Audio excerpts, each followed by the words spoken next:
Elbow in line with wrist. If I were to open my hand, my finger would be pointed up. The handle is down at a 45-degree angle. It is different than barbell. When people try to do barbell, they tend to bend their wrist, and then they tend to drop the weight on their arm and hit their arm.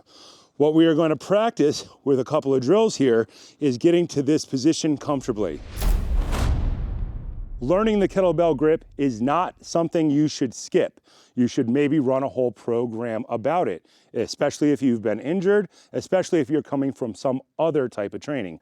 The goal is to do the most important thing correctly and then do it forever the right way. The ITK program is really just a big series of drills focused on getting people to do hip snap and proper grip. It is arranged into a metabolic conditioning format so that as you do the drills, you're also getting conditioning and you will get a muscular benefit effect.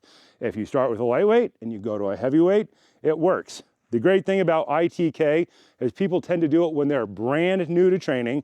They do it with lightweights. When they get above 32K and they're going for the beast, the 48K, they tend to do the exact same program again. ITK works with lightweights. ITK works with heavyweights, because when you're learning, grip is important. When you're going up into really crazy weights, grip is really, really important. Let's talk about a dead clean really quickly. We're going to point our feet straight ahead because that's the way you walk. If you're walking turned out, you could walk better. Our goal is to lift in a natural stance. Feet pointed straight ahead, hips pointed straight ahead. The dead clean, simple. Straight elbow at the bottom, thumb points back. We're going to stand up with our hips and we're going to bring our elbow to our side. Our goal is to practice this grip. Elbow in line with wrist. If I were to open my hand, my finger would be pointed up. The handle is down at a 45-degree angle. It is different than barbell. When people try to do barbell, they tend to bend their wrist and then they tend to drop the weight on their arm and hit their arm. What we are going to practice with a couple of drills here is getting to this position comfortably. Let's use two hands to set it all the way down. Let's reset. Let's use two hands to get it up this time. Thumb pointing forward, wrist flat. We're gonna stand up with the legs. Other hand comes underneath. Pick it up, rest it on your arm without hitting yourself. We're gonna set it down with one hand. Arm straight, thumb points back, traction on the shoulder, traction on the elbow.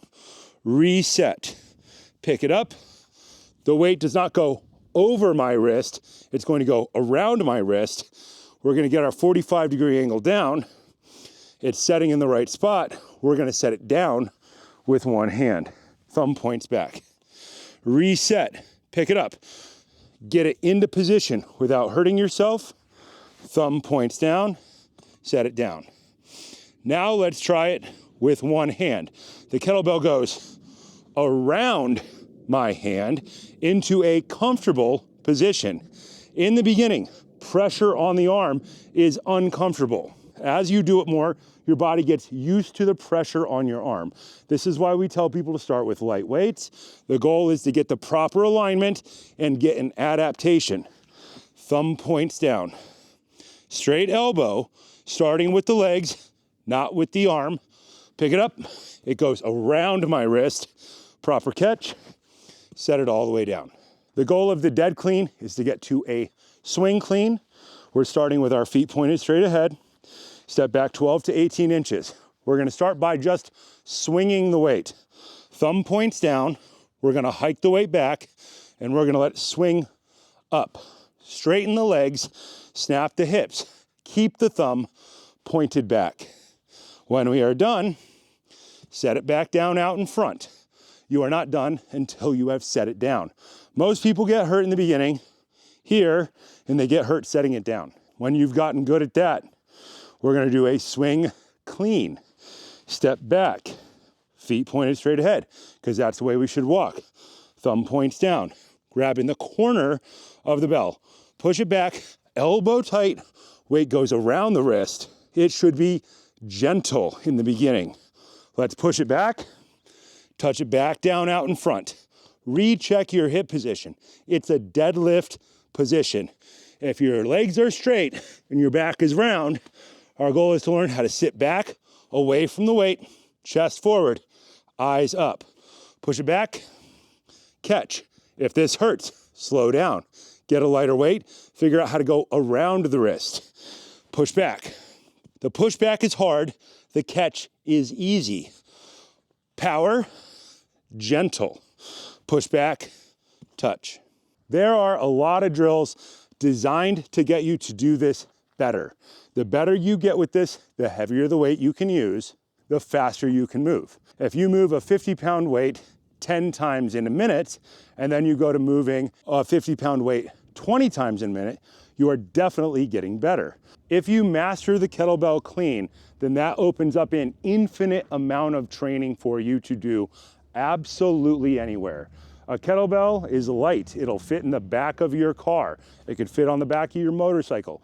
You can take it with you wherever you go, and you can do a different series of exercises every single day forever. Different exercises, different numbers, different speeds, and infinite amount of training.